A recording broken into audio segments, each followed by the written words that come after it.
Jamal Carter stood silently in the packed courtroom. The second-hand suit he'd borrowed hung wrinkled on his thin shoulders.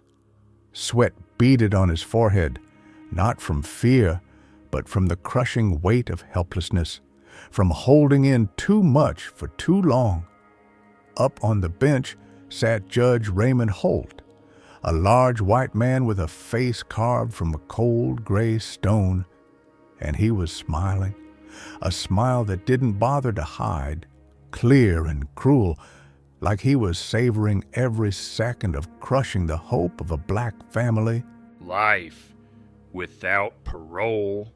Those 4 words left his mouth slowly, like a sentence not just meant for Darius, but for an entire generation. The gavel came down, bam, and the courtroom shook, but not because justice had been served, because of the way Holt burst out laughing right after, naturally, decisively, and cold as ice. A booming laugh, long, deep, like he'd just told the most expensive joke of his life. Darius Carter, Jamal's older brother, was taken away under the sound of that laugh.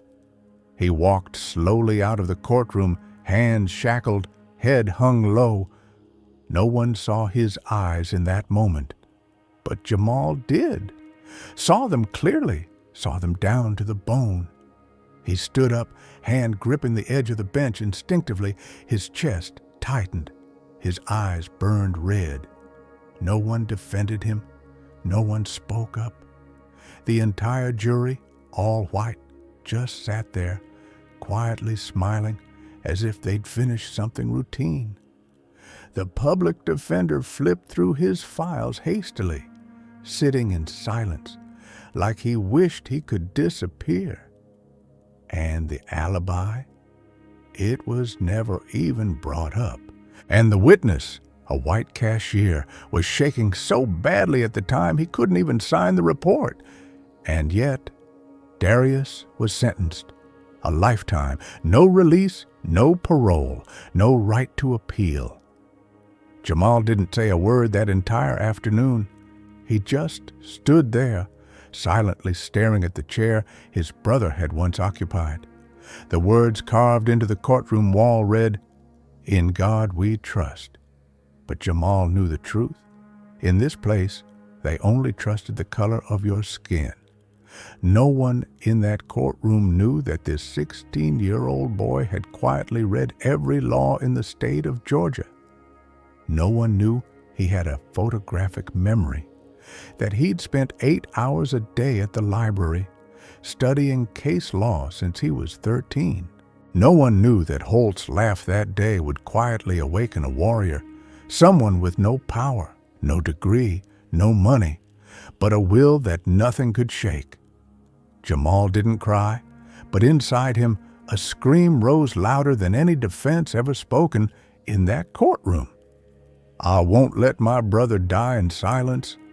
And that was where the fight began. A young black boy, underage, with no lawyer, no influence, rose up to stand against the system. A system built slowly, deliberately, to crush people like him. But Jamal chose not to bow, because of that laugh, because of that sentence, because of the smirking eyes that looked straight into his family's pain, because of all his brothers, our black brothers, still being silenced inside a dirty, grinding justice machine. And because of Darius, the one who couldn't protect himself, but quietly planted the seed of righteousness in his little brother's soul.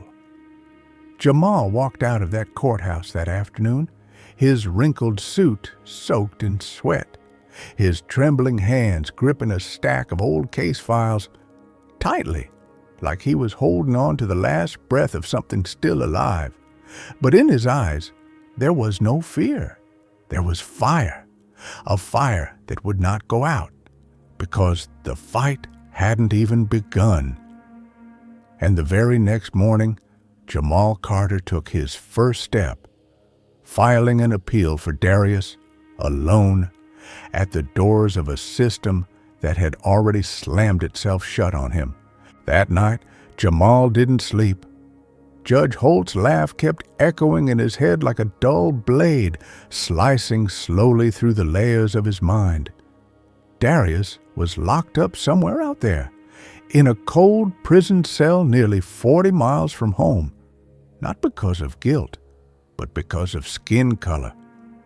Jamal sat alone in the cramped bedroom the two brothers used to share.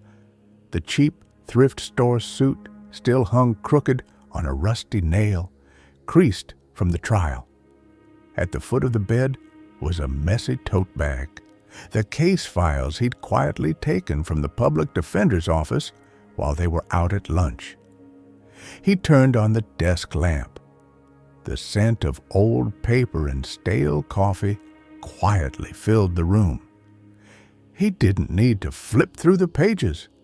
Jamal remembered every single line, every word, every period, every misstep in the file already mapped in his head.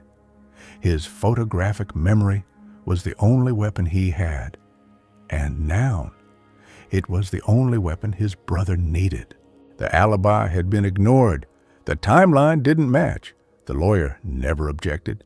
And the trial ended 8 minutes late, a clear violation under state law. Jamal sat up straight. The pencil in his hand began moving across the pages of a worn-out notebook. He wrote down each statute, each clause, each legal argument, building the appeal that could save his brother's life. No Google, no one to help. Just a borrowed laptop from his neighbor, Miss Tasha, and a teenage boy daring to challenge an entire system. He wrote with pain, with anger, and with the love of a brother who once gave up the last meal in the fridge just so Jamal could eat. By noon the next day, Jamal printed the appeal at the public library. The printer clattered loudly, each page sliding out like the heartbeat of hope. He slipped the papers into a worn envelope, smoothed the corners, and put on his old suit, now frayed at the shoulders and dusted with wear. The courthouse was only 3 blocks away, but for Jamal, it felt like a march straight into the heart of a machine built to crush boys like him. The building hadn't changed. Cold stone walls, air thick with the smell of power. He stepped up to the intake counter. A white woman stood behind it, name tag Doris pinned tightly to her chest, and looked him over from head to toe with that familiar stare. What's this? Appeal for Darius Carter. Under state law, Section 32, subsection B, I have the right to file within 30 days. You a lawyer or something? Number, I'm his brother. We don't take junk paperwork from kids. Now get out. Refusing to accept this is a violation of my right to due process. Article 9 of the state constitution. Doris's face flushed red, but before she could snap back, another man walked over, heavyset, lazy-eyed, and reeking of sour sweat. What's going on here? Doris shoved the stack of papers into his hands. Another kid who thinks he's a lawyer. The man skimmed the pages, then let out a mocking chuckle.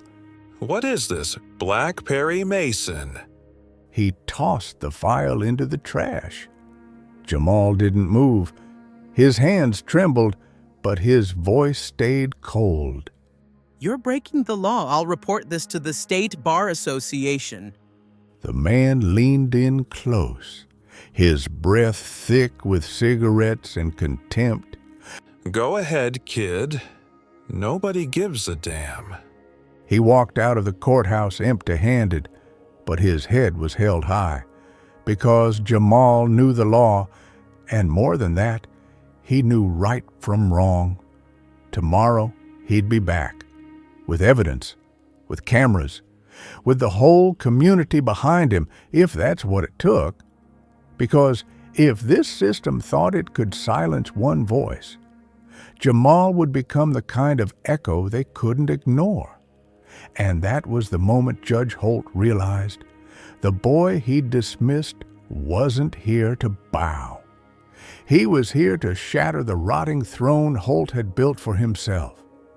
That day, Jamal began his fight. But what he didn't know was that Holt had just begun planning how to silence him forever. That afternoon, Jamal walked away from the courthouse empty-handed, but his heart was far from empty. The appeal had been tossed in the trash. He'd been insulted, dismissed, but his eyes stayed forward. His steps stayed steady, and in his chest still burned the image of Darius handcuffed and dragged away under Holt's cold, cruel laugh. He crossed Sycamore Lane, just 3 more houses to go, until the front porch where Mama used to trim Darius's hair under the sagging awning. But just a few yards from home, the air tore open with a sharp mechanical scream, the sound of tires grinding against gravel. A black and white cruiser came flying around the corner, brakes screeching to a stop inches from Jamal's legs. 2 white officers stepped out, quick, clean, eyes carrying nothing but hate. The first, tall and wiry, buzz-cut, a scar slashing through his left brow, twirled his baton like he was warming up for a show.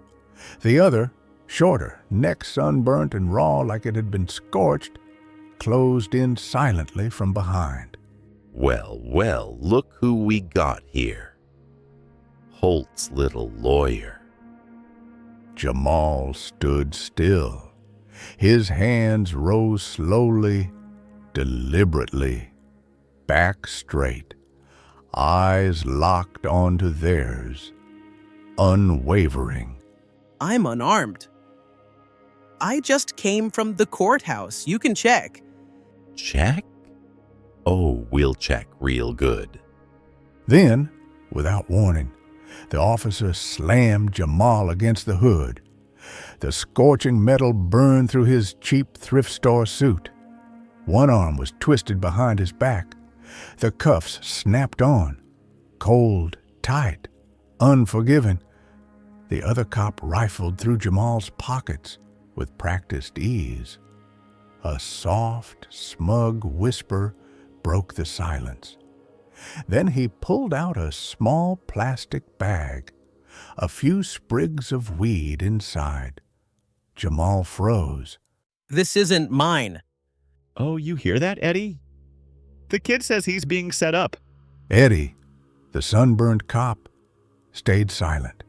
He shoved Jamal into the back seat like he was tossing out a bag of garbage. The door slammed shut. The lock clicked with a cold finality. Jamal was trapped in a cloud of stale heat, cracked leather seats, cheap air freshener, and the sour sting of fear. The cruiser growled, then rolled forward. As they passed his house, Jamal saw his neighbors standing motionless on their porches, eyes wide, silent with fear. No one dared to speak. In the front seat, the taller officer glanced into the rearview mirror and let out a thin, cruel smirk. This kid really thinks he can make Holt look bad and not pay for it? Without waiting for an answer, he twisted around, his fist rocketing into Jamal's face. Brutal and precise. A sharp crack echoed through the car. Warm blood gushed from Jamal's mouth.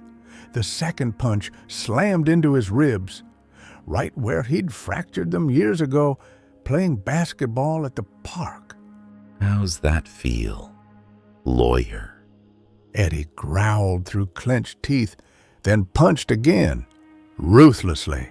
Jamal curled into himself, arms shielding his face. No screams, no tears.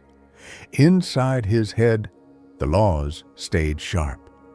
Section 19, excessive use of force. Section 12, the right to physical protection while in custody. He didn't know where they were taking him, only that the cruiser pulled into a rundown facility, its barbed wire fence coiled like a fortress. The interrogation room had no windows. The walls were stained. The light overhead was sickly yellow.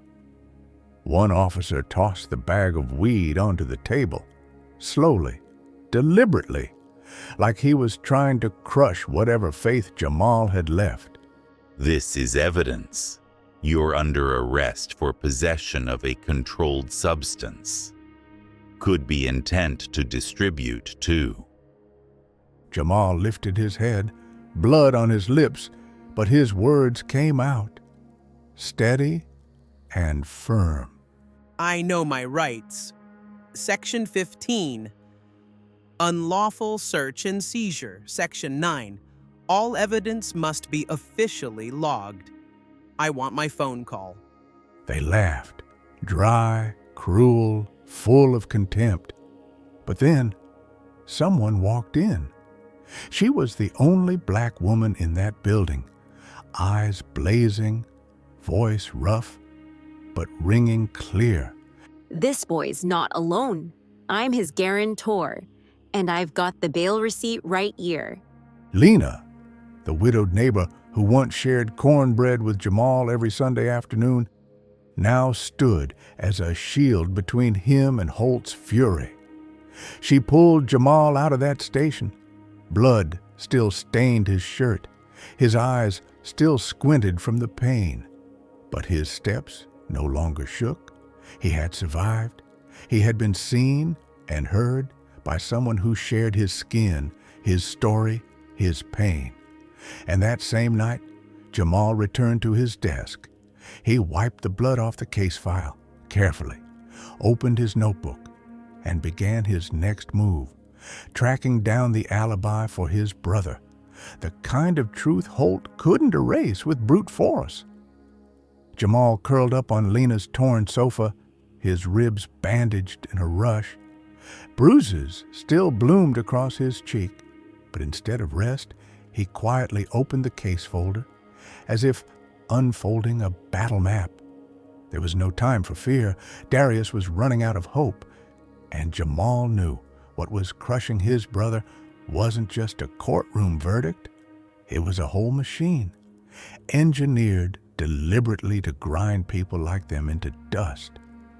Lena stepped in, holding a mug of hot tea and a crumpled slip of paper. Her eyes, watchful and wary, said it all. Jamal, there's something you need to hear. She pulled out an old tape recorder and pressed play.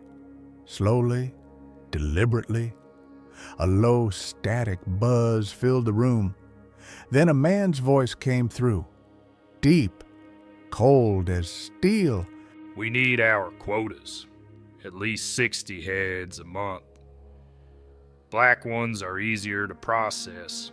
Higher sentences, lower cost, 10 grand per head. That's what the prisons pay. Another voice cut in, chuckling dryly. Judge Holt plays it smooth. Always packs the numbers, always on time. Some punk kid really trying to sue you now? Jamal shot upright. His hands clenched the arm of the couch, eyes wide with shock. The gauze on his side nearly tore as he lunged toward the table, yanking out his laptop. Fast, instinctively, his fingers flew across the keys, opening archived court files with a frantic precision, as if his memory were a living library. And then he found it, an email sent from Holt's office. Attached was a list, fast-tracked cases, all young black men, none with private attorneys, all sentenced to the maximum. At the bottom, a contract between the county court and a private prison company. $10,000 per inmate, guaranteed capacity, monthly quotas.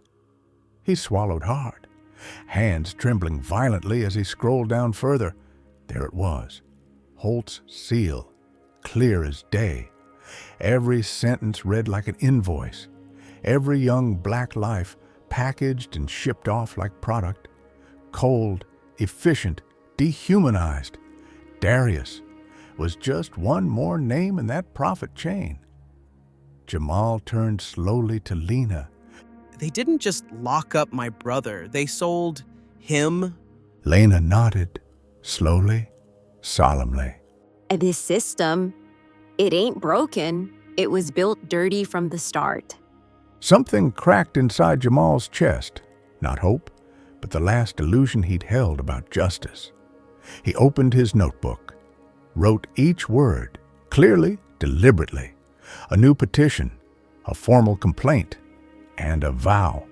This time, not just to save Darius, but to expose the whole cold-blooded engine that used the law as a mask to crush an entire generation of his people. The next morning, Jamal met with a journalist, Aisha, a reporter known for covering police brutality in their neighborhood. He placed a copy of the tape and the documents on the table before her, steady, unshaken.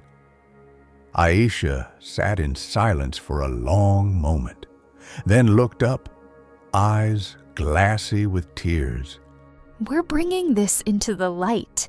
This isn't just one case anymore, Jamal. He nodded, tired, but resolute. My brother is not anyone's property, and no one else is getting sold like that again. The story no longer lived in a cramped courtroom. It was spreading, like fire licking the very bricks of a system once thought untouchable. And before Holt could cover his tracks, Jamal had already filed with the appellate court, quietly, steadfastly, with evidence, with community behind him. And this time, the whole country would have to see, because from that moment on, Jamal wasn't just a target. He was a threat, and Holt began preparing his dirtiest move yet. Jamal Carter sat quietly by the attic window of Ms. Lena's house. Outside, the city was shifting, slowly but with a fury. Protests were swelling. A sea of people gathered before City Hall holding signs high. Justice for Darius, down with Holt. Aisha, the only black journalist bold enough to touch this story, had broadcast the tape and the evidence Jamal had uncovered. The whole system began to tremble like a beast wounded where it hurts most. Jamal Carter's name was no longer just a teenager's. It had become a symbol, a banner, a challenge hurled at the man who locked his brother away for life because of his skin. But in the shadows, Holt was watching, quiet, cold, calculating, not through the courts, not this time, through other means, dirtier, bloodier. That morning, Jamal woke to the blare of fire truck sirens piercing the dawn.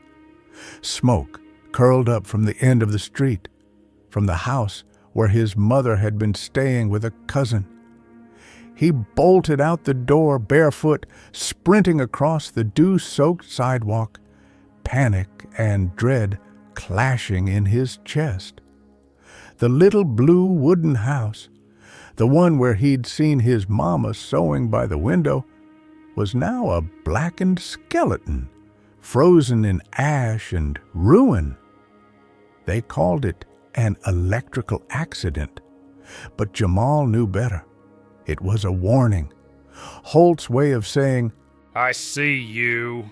I'm still in control. He didn't say a word, didn't cry. He just quietly sifted through the ashes, carefully, piece by piece, as if gathering the last warmth left of his family.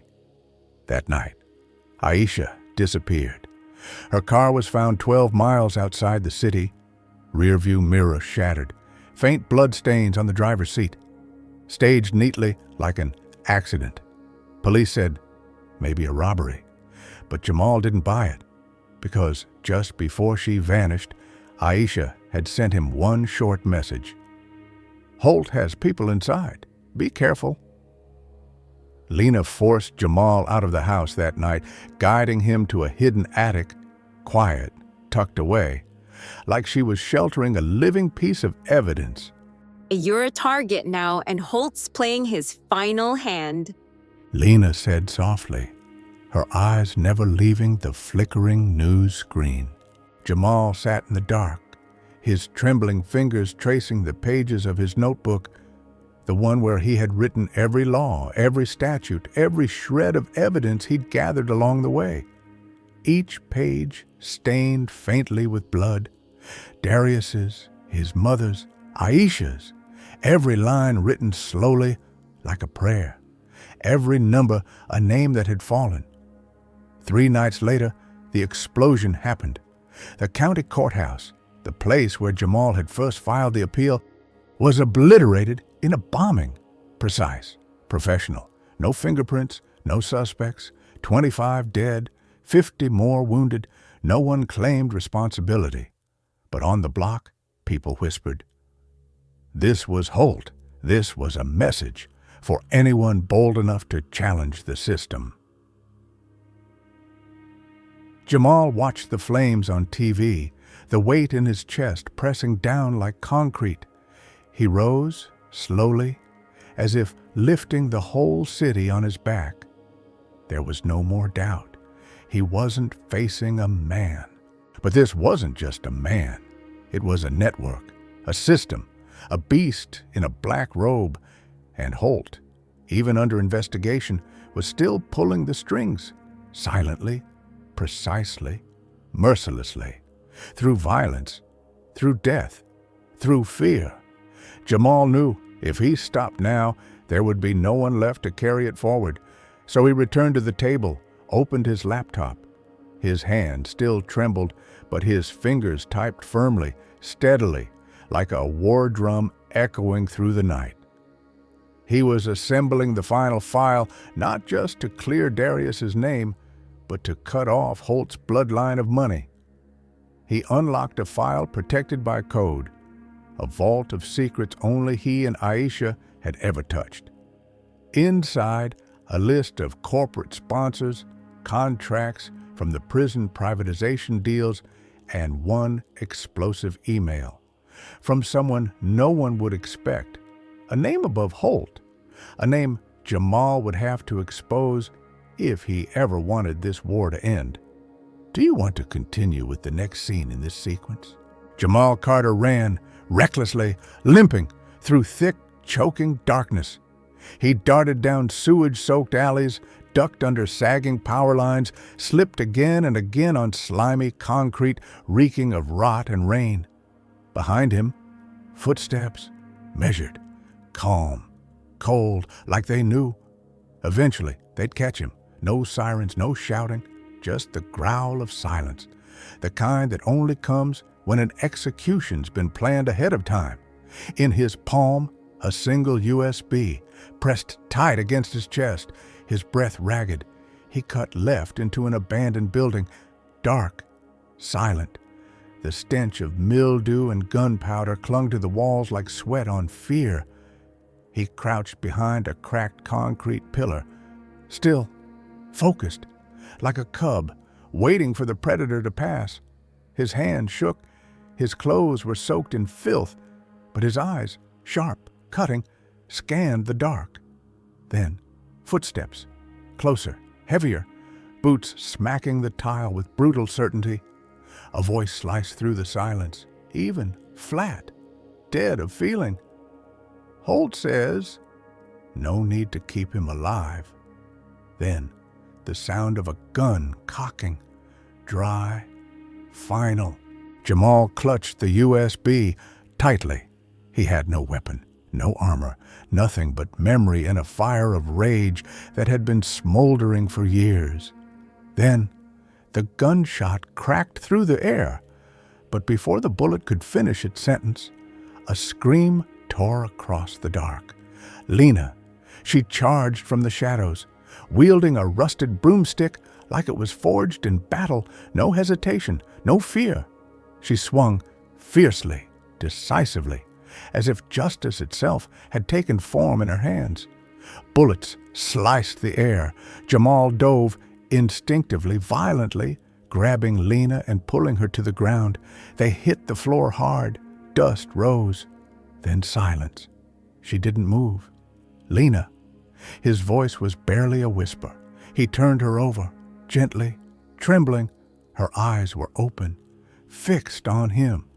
Her lips quivered, and then the blood, dark, thick, pouring slowly from her back like the night itself was bleeding through her shirt. "You have to go," she whispered, each word falling painfully like her life pouring out with them. "You must bring the truth into the light." Then she said no more. The house went quiet. No more footsteps, no more gunshots. Only the soft, lonely tap of rain hitting the rusted tin roof. Jamal cradled Lena in his arms. His hand gently closed her eyes, tenderly, carefully, as if trying to shield her from seeing any more. She had been his last protector, the woman who once handed him warm cornbread every Sunday, the one who told him, "They don't get to steal your soul." And now they had taken her. Jamal stood, slowly, firmly. The wind whipped through his thin shirt. He stepped out of that abandoned house, one deliberate step at a time, as if walking through a graveyard. The rain came down, heavy, certain, but he didn't flinch, didn't duck. The USB was still in his hand, and in his mind, Darius's face, his mother's voice, Lena's final words, all of them watching from somewhere unseen. A helicopter's spotlight flared in the distance. Jamal knew Holt wasn't finished, but this time, neither was he. He would not run. He would not hide. He would face it, expose it, because no one gets to tear his family apart and still sit safely on a throne built from silence. And the very next morning, Jamal walked into federal court, alone, USB in hand, and millions of eyes watching. Jamal Carter stood still in the dark room, the soft glow from an old USB stick casting light across his bruised cheek. The laptop screen in front of him played a recording. A voice echoed, deep, calm, laced with a familiar kind of authority. But it wasn't familiar. He had heard this voice before. In a short clip Aisha had pulled from Holt's secret server. It wasn't Holt. It wasn't Grayson. It was someone else. The puppet master. The one pulling strings, signing checks, running an entire network of private prisons built to cage black bodies for profit. Jamal rewound the final seconds, slowly, deliberately, like each sound was a puzzle piece revealing the nightmare in full. There was laughter, low, solid, not mocking like Holt, colder. That kid is smart, but smart doesn't change the order of things. Then the voice returned, clear as day. I'm the one who put Holt in that chair. I'm the one who gave him the tools. Aisha's voice in the recording came through hesitant, cautious, wary. Who are you? And the answer came, slowly, coldly, each word like a blade slicing through flesh. Malcolm Carter, Jamal's uncle. Jamal froze. That name. It belonged to the man who vanished from the family before he was even a year old. The man his mother only mentioned once, bluntly, with eyes full of shadows. Don't ask about Malcolm. He chose money over blood.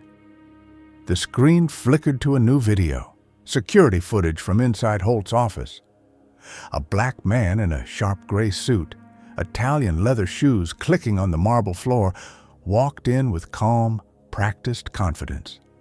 He shook Holt's hand, firmly, coldly, then turned to face the camera, and Jamal saw them.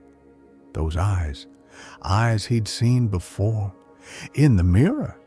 He didn't scream, he didn't throw anything, he just sat there, silent, stunned, clutching the edge of the table like it was the last thing in the world still holding him together. Everything Jamal had once believed was his enemy had been built by his own blood. All the pain, the loss, the silence of the system, it had all been engineered by someone with the last name Carter. Lena was gone. Darius was no longer here. Aisha had been taken. His mother had lost her home. And his uncle, the man who should have protected the family, sat on the other side of the war.